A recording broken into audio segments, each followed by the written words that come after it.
Hey guys, Akimbo Chris, back at it again with Crusader Armory TV. And today guys, we're talking about what might possibly be my new go-to AR build. Introducing the SIG MCX at home. If you guys watch the channel, you guys have seen this rifle before, but never in this specific configuration. I have built this out to be my new shit hits the fan rifle or my new go-to AR.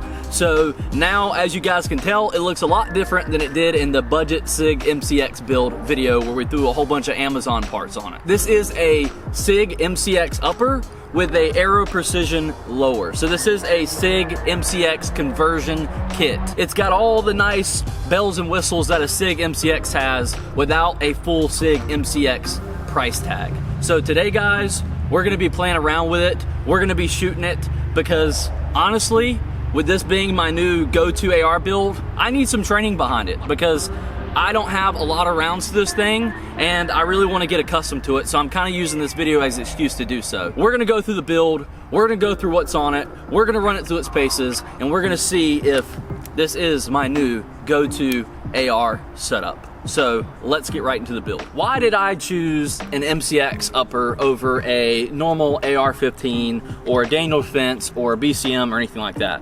Well, for me, the MCX is really my like Mark 18. A lot of people really want a Mark 18, that 10.5 inch. Me, I've always really wanted an MCX. These have really gained popularity over the last 10 years or so because they're used in like military applications and stuff like that. And I just have always really liked the aesthetic of the MCX. I really like the way it looks. I like that it is a piston driven bufferless system, so if you do want to put a foldable stock on here or a foldable brace, you can do that. And with a suppressor, these things just run like a dream. Normally with normal AR-15s, they do require a little bit of tuning to work really well with the suppressor, but the MCX was designed to work with a suppressor. And I don't have a suppressor for it yet, but it's coming. So we will be running a can on this thing. So I did keep that in mind, but I really do just like the piston driven systems. They feel a little bit better. They feel like they have a little bit less recoil. I'm guessing because the bolt is not slamming into your shoulder because there is no buffer system in this brace here like there is with a normal AR-15. And overall, when you get a really fast fire rate going through one of these piston driven systems, it just seems like they mitigate recoil a little bit better than your direct impingement. No, it's not a ginormous difference, but if you've ever shot an MCX or any piston driven AR, you know exactly what I'm talking about. If you haven't, well, you haven't lived yet, and you should probably go out and test one at your local range because they're pretty cool. And especially when you stick a suppressor on there, you know, they feel right at home. The reason we do have the Virtus upper instead of the SIG Spear LT upper is because these are just cheaper. Guys, you can get these uppers online. I think I've seen sales as low as like 1,200 bucks. So if you build out a configuration like what I have here with a standard AR lower, you could have a SIG MCX, a piston driven AR system under $2,000. And yes, I know that sounds like a lot of money, but if you look at any of the other piston driven ARs on the market, they're all right around like $2,000. The MCX, the HK416, I know Ruger makes a piston-driven AR, and that one's up there as well. I mean, most options on the market when it comes to piston-driven ARs are going to cost you a good amount of money, and if you build something out like this, you get all the bells and whistles without having to spend over $2,000. So definitely for these Virtus uppers, if you're interested in building a setup like this, hunt for the Virtus uppers because I see them on sale all the time for $1,100, $1,200, $1,300 bucks, and then you put it on an AR lower, get the adapter for it, and you have yourself a SIG MCX under $2,000. So in addition to the SIG MCX upper, we do have a lower receiver here, and this is a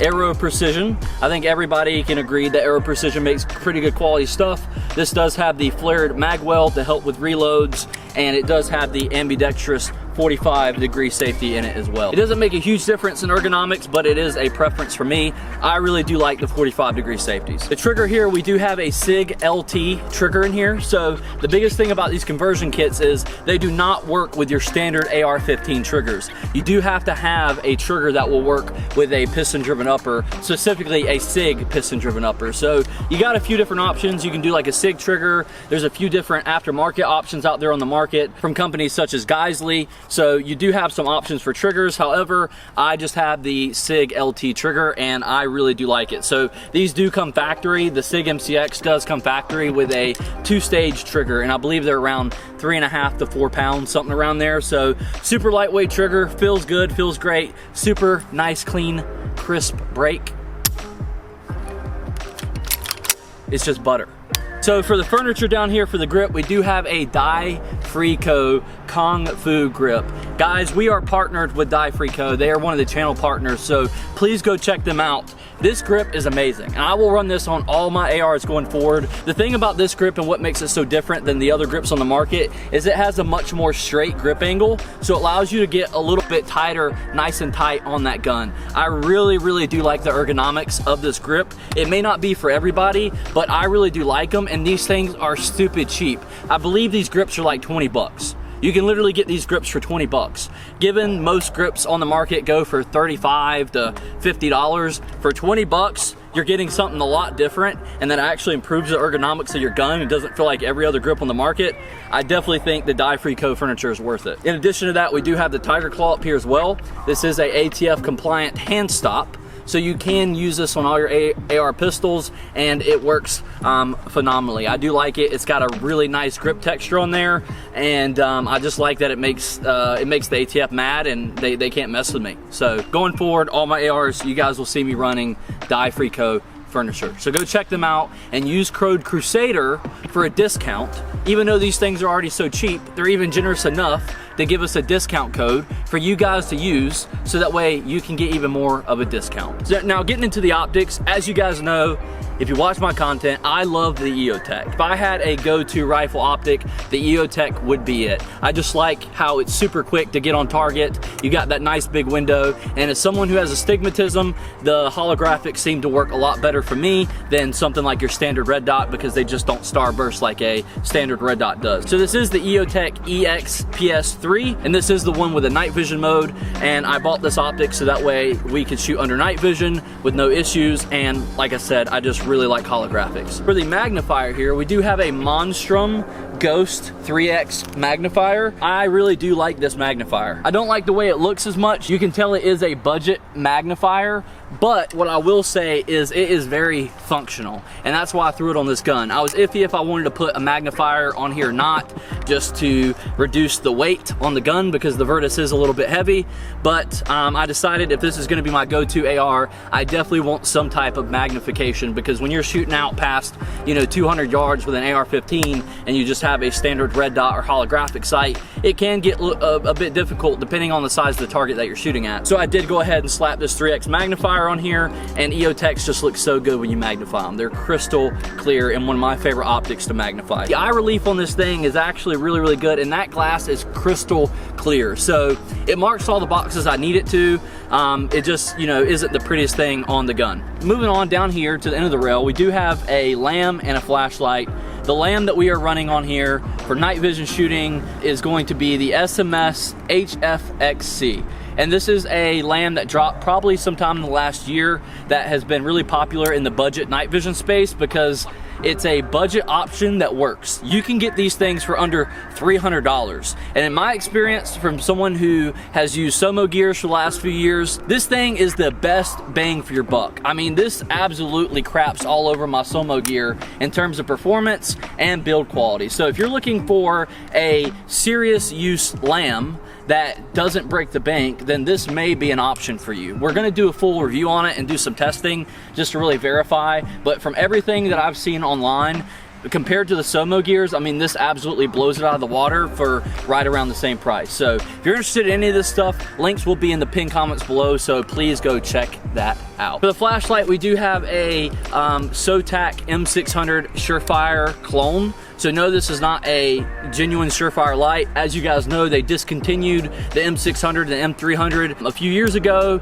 So I'm pretty sure there's somewhere in China, they're still manufacturing them and selling them for like 40 bucks on Amazon, because these are basically a one-to-one. The finish might not be the same as a genuine SureFire, but what I can tell you is they accept all the same tail caps and they accept all the same heads. So if you're looking for a cheap light that works and does mostly what you want it to do, these lights have worked very well for me, and I have like 5 of them. So I've used them for years, no issues, and they look good, they perform well, and if I need any parts for them, I can order them online or go to my local gun store. Last but not least, we do have my sling. This is a Warble sling. These are the slings that I use on almost all my rifles. You can get these on Amazon for about 20 bucks, and for me, they have everything I could ask for. You got nice adjustments on here. You got a nice padded part to go over your shoulder, and they do use those HK hooks. So, you know, you can replace them if you don't like them or they fail or whatever the case may be, but I haven't had any issues out of these. I've had good experience with these. Your experience may vary, but if you want to check it out, there will be a link in the pinned comments below. So with all that being said, guys,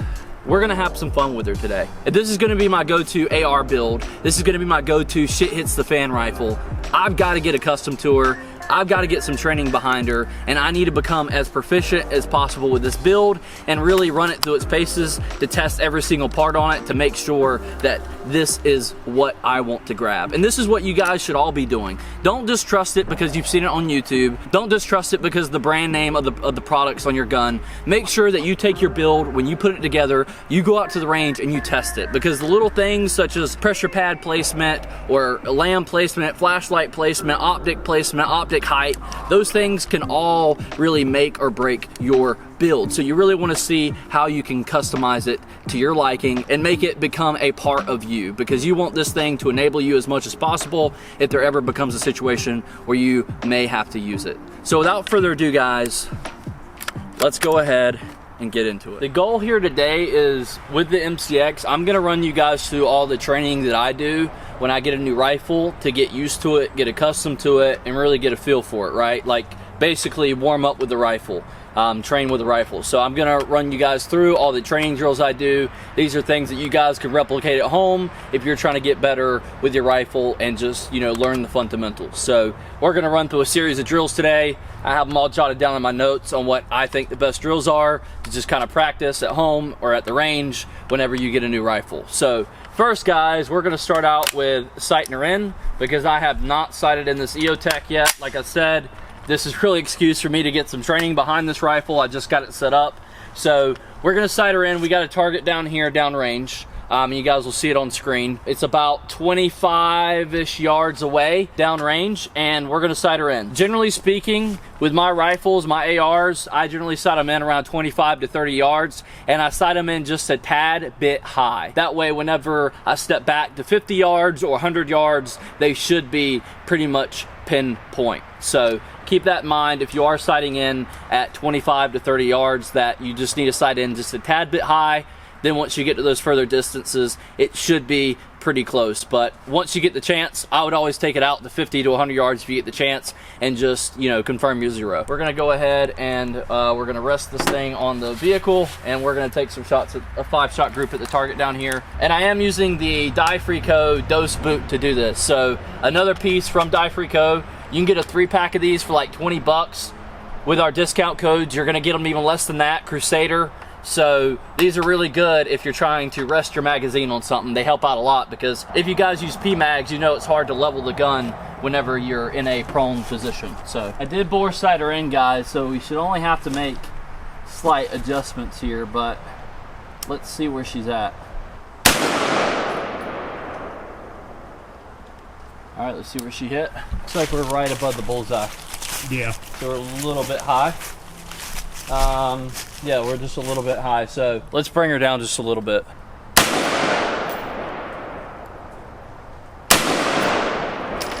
Let's see where that landed. Can we zero it within 5 rounds? I don't know, let's find out. Looks like we're right on the ring of that bullseye.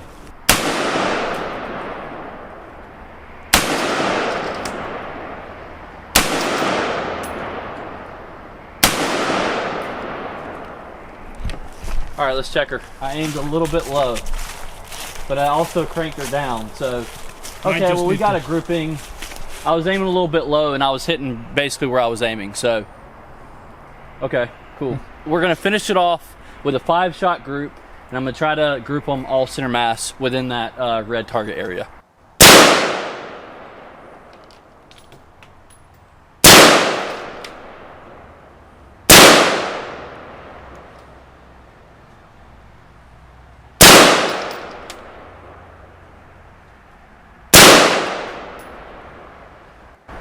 Whew. I really do like that SIG LT trigger. Like guys, this reset on this thing, we're clear, gun is clear. I mean, this reset on this thing is actually like crazy. I mean, just look at this brake, look at this reset. All right, we're clear. Barely any pressure, reset.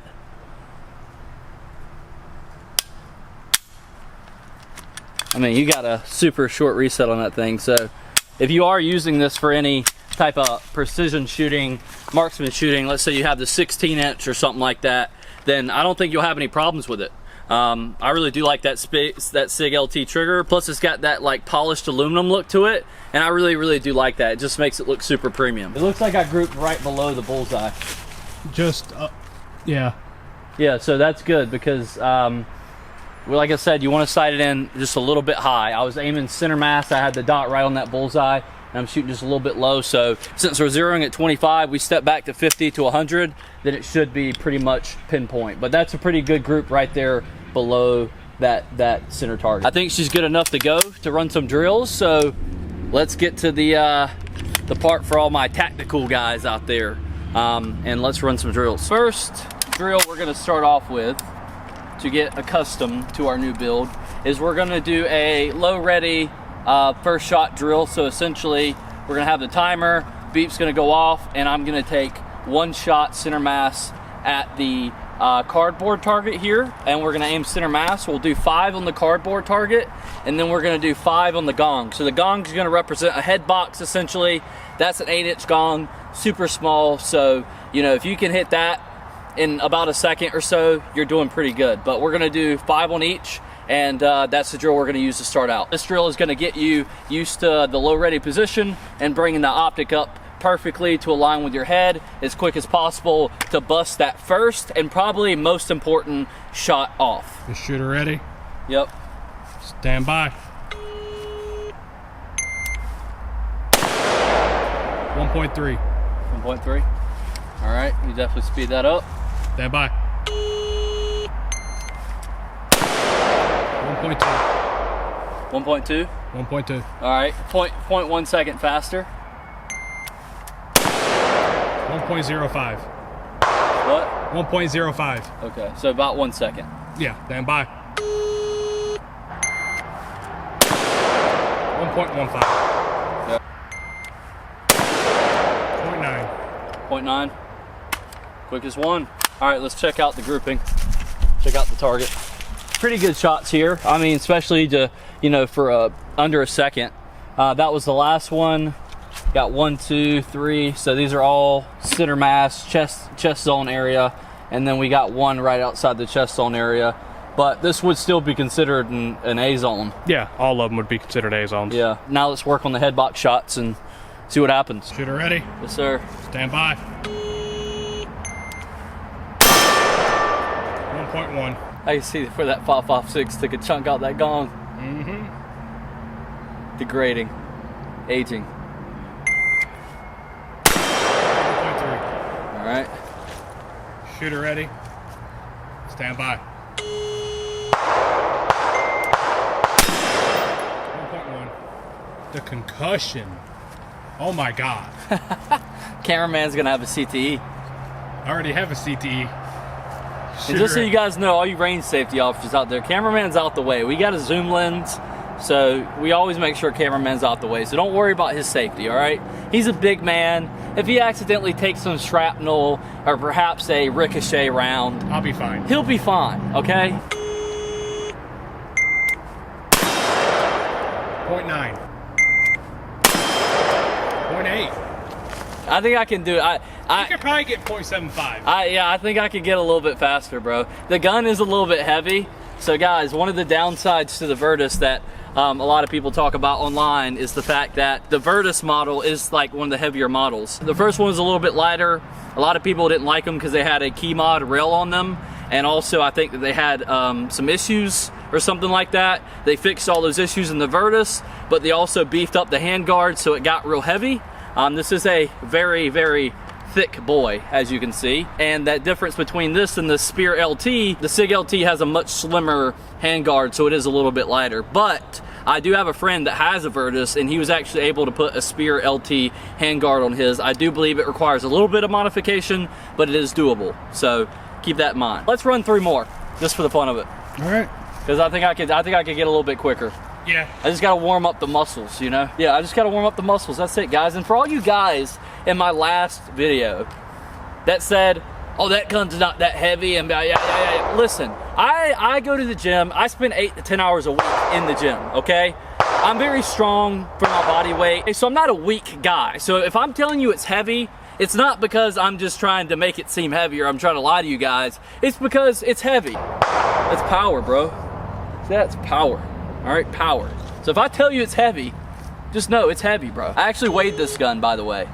I weighed this gun on the scale last night. It's around 10 pounds. I think it was 9.8 pounds.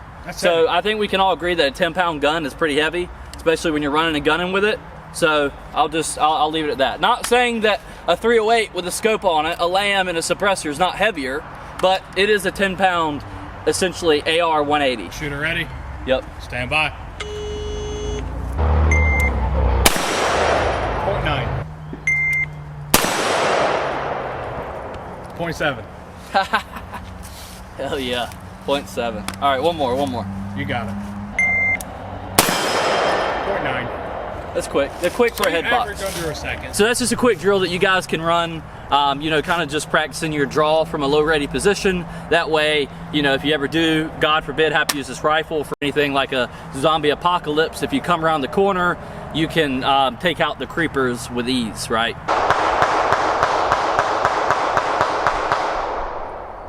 The ops are sliding, bro. They're sliding today. That's all I gotta say. Here's the second drill, and this is one that everybody knows. After you've warmed up, you got your draw nice and right.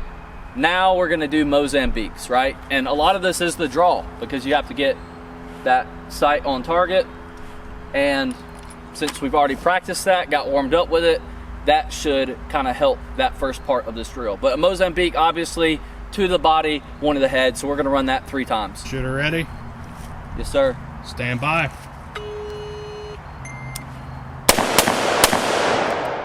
1.9. I pulled the headshot.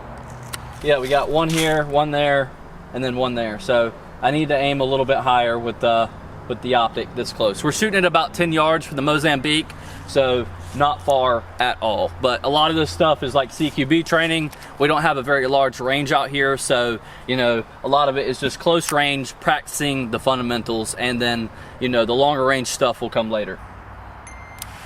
2.3. That's the liver, that's fine, but then the headshot was pretty good. Yeah. So hey, that's the point of a Mozambique. If you don't finish them with the first 2 shots, you hit them with the last one and you take them out. You had more rounds in here than I thought. The magic mag. Wow, I have a lot more rounds in here than I thought. What the heck? Stand by.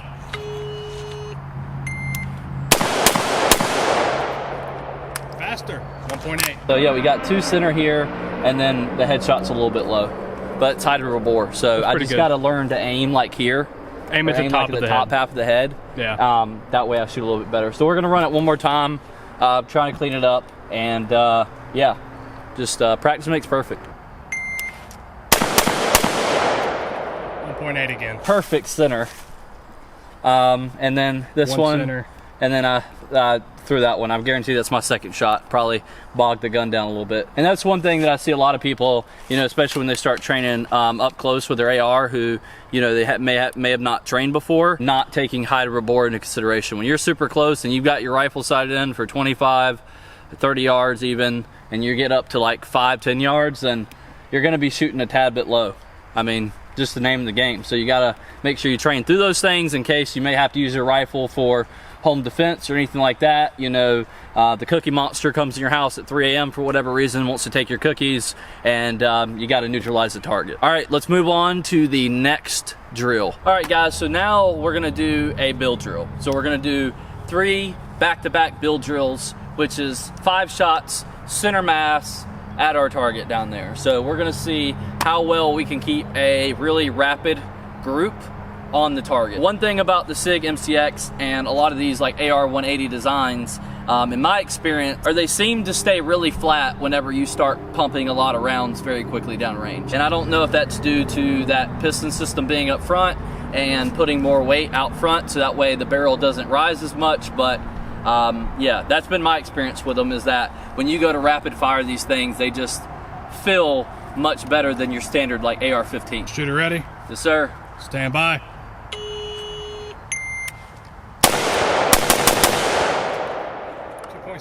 We got 3 here, 1, 2, 3, and it looks like we pulled 2. So not a good group at all. We definitely got to tighten that up. But yeah, just a trick, guys. Most of you probably know this already, but you can use the sling as a stabilization point. If it's tight enough, whenever you have it out here, you wrap your hand around the sling like that, and then now you can really help stabilize the end of the gun. So let's see if it helps us in this build drill.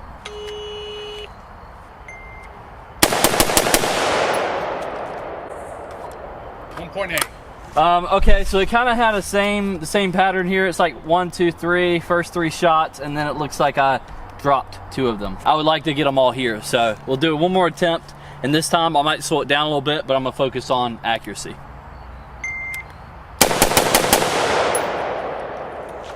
1.9.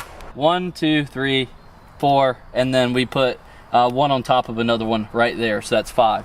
So okay, finally, we ended it off with a good score, and that goes to show you guys practice makes perfect. So as we're working our way through these drills with this new build, we're getting accustomed to it. We're getting a little bit better each time, and each drill is, you know, getting us a little bit more familiar with the gun and how it functions. So let's move on to the next stage. We're going to practice trigger control. So we step back here to about the 30-yard line.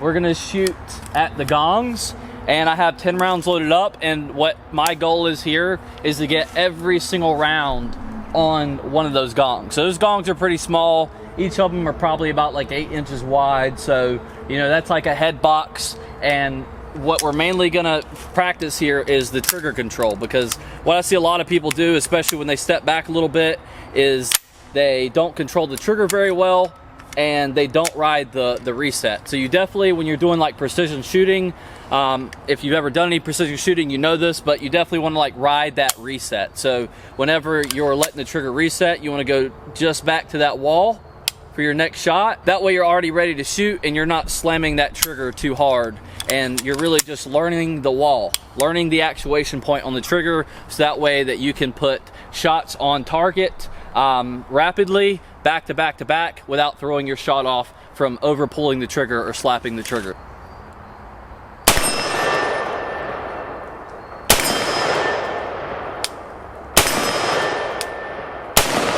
Oh, I missed one.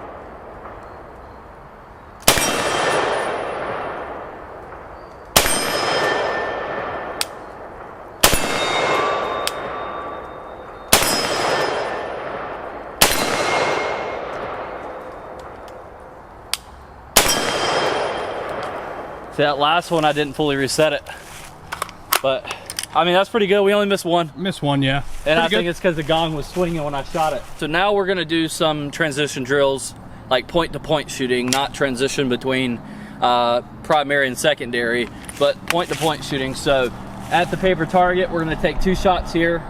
We're gonna come up, take 2 shots, boom, boom. We're gonna run to the other side and then take 2 more shots at the target. This is really just getting a feel for the firearm, moving around with it, making sure we're keeping it in the safe direction when we are moving with it, and then, you know, trying to be quick and accurate from a low ready and then from a sprint. So, shooter ready? Yes, sir.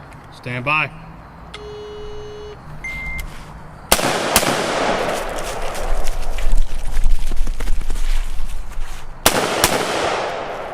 7.2. Those second ones were probably low, but I didn't realize the sun was going to be glaring directly in my eye. Okay, so we got 3 here, 1, 2, 3. So we're shooting a little bit low, and then that 4th one, I want to say it's in that hole right there. That's what I'm thinking.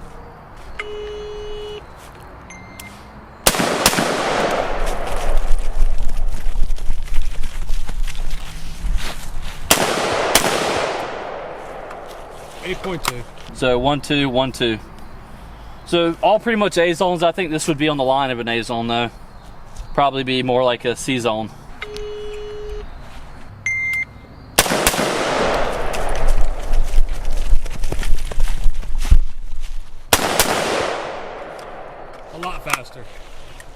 6.9. That one's terrible. That's terrible. Oh, nah.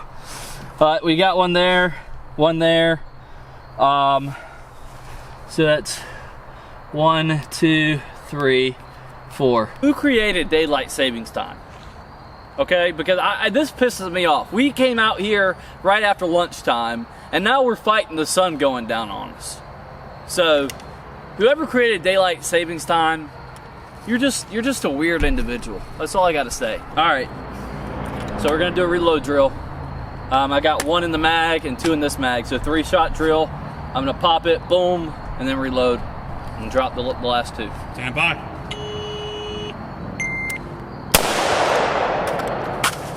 Oop. Oh, that was so rusty. 6.7. That was so rusty. I went to go like drop it and it didn't drop. I saw. Oh, no, I don't know.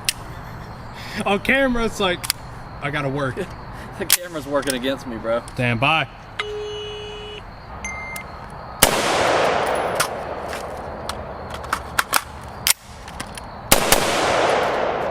6 flat. Okay, we cut a little bit of time off. We got 1, there's another one there, 2, 3, 4, 5, 6. So sloppy ass reload, but at least I was a little bit accurate.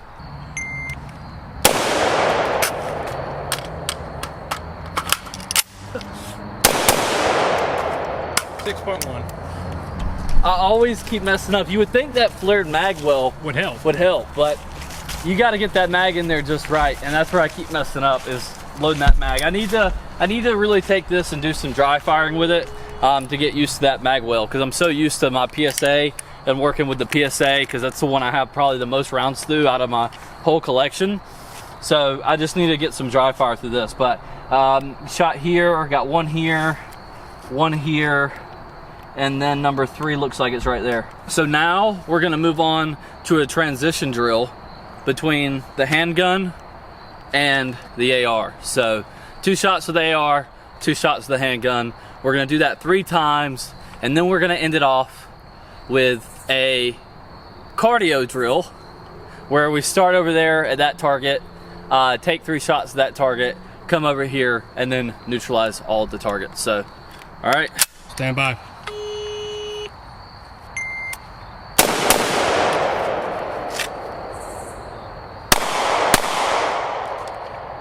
5.9. This time, guys, we're gonna use the gong because we're kind of filling that cardboard target up with the bullets, and even marking them at this point, it's a little bit hard to tell where we're hitting. So this time I'm just gonna aim at the gong. Stand by.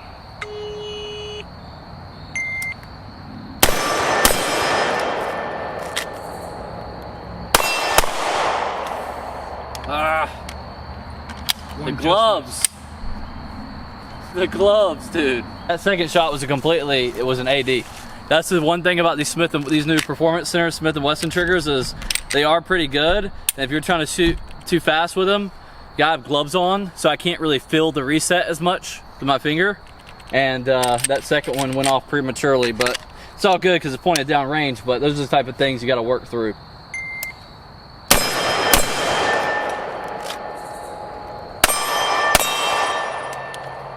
See, way better with the gloves off, dude.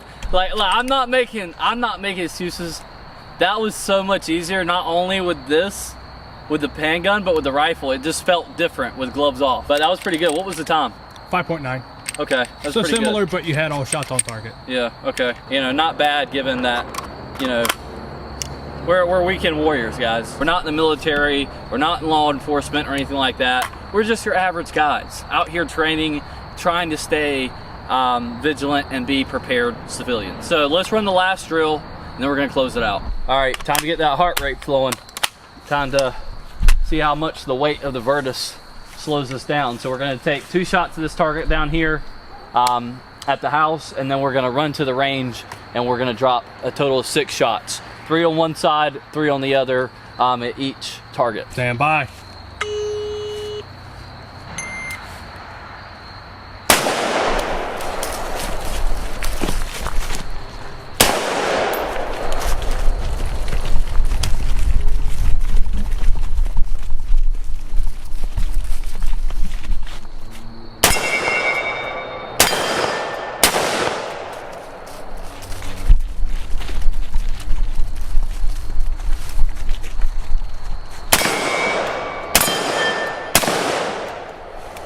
to 1-2, a little bit low, but at least we hit the target and we hit both gongs. So, all right guys, let me unload her. Let's close it out. Just to close it out guys, overall, I really enjoyed shooting this build.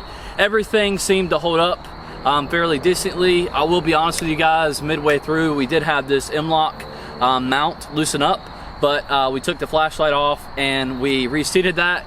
Didn't have a problem with it afterwards. I just probably didn't torque it down enough when I installed it. Overall, everything seems pretty functional. It seems like it's gonna be a pretty effective build for you know, multiple applications, and I just really enjoy shooting this gun. I really have love for the MCX. But unfortunately, we're gonna have to call it for today, guys, because we are now fighting the sun, and the sun's already went down, and it's only like 5 o'clock. So that's why you guys will see some night vision videos coming out. We will be reviewing this SMS HFXC up here and reviewing its IR capabilities as well as its vis laser and everything else. So please stay tuned for that. But I don't think you can go wrong with MCX, guys. If you guys are looking into getting an MCX and you don't want to drop $2,500 on a Spear LT, I highly recommend searching online and seeing what kind of deals you can find on one of these MCX Virtus conversion kits, because again, you get all the really cool bells and whistles. You get that AR 180 design, but for a lot less money, and you can put it on whatever AR lower you already have sitting at home, and you have yourself basically a SIG MCX at home. So if you're interested in any of the things that I mentioned in the videos in regards to attachments or gear, it will be in the pinned comments below, so please check that out. So if you enjoyed this video today, guys, please make sure you like the video, comment below, and subscribe to the channel, because YouTube hates gun content and we need all of your help to stay in the algorithm. So let's prove to YouTube that guns are cool and guns can be profitable for content. So like, subscribe, comment, and I will see you guys next time, and I'm out. Peace.